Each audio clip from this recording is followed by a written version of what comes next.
अलैकुम सामीन 26 शाबानुल मुअज़्ज़म और 8 मार्च है। ख़बर का उन्वान है रूस और यूक्रेन की जंग में 2 हिंदुस्तानी भी हलाक हो गए हैं। इनमें से एक गुजरात का है और दूसरा तेलंगाना के हैदराबाद का है।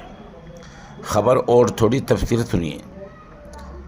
पता चल रहा है कि इन लोगों को यहाँ से झांसा देकर ले जाया गया था और वहाँ जाकर इनसे एक मुआहदा किया, कॉन्ट्रैक्ट किया गया, एक कागज़ पर दस्तखत कराए गए। वहाँ कहा गया कि तुम्हें रूस की फ़ौज के हेल्पर के तौर पर काम करना है और इसके एवज़ 1 लाख 2 लाख 50,000 महाना ऐसी तनख्वाह मिलेगी।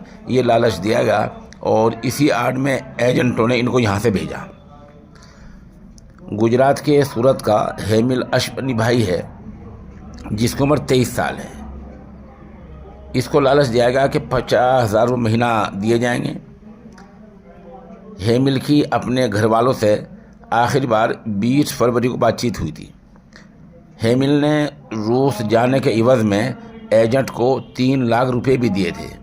दूसरा मामला हैदराबाद का है जहां मोहम्मद अशफान की मौत हुई है।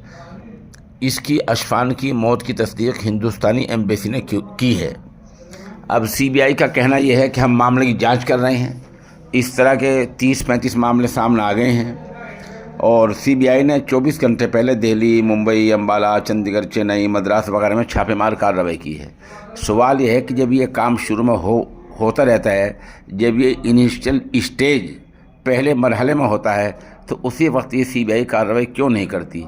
जब लोग मारे जाते हैं, मौत हो जाती है, जब दुनिया भर में शोर मच जाता है, उसके बाद हमारी एजेंसी क्यों हरकत में आती है? ये काम तो पहले से होना चाहिए ताकि हमारे हिंदुस्तानी वतन अजीज़ के लोग बिला वजह के किसी दूसरे के साथ जंग में न मारे जाएं।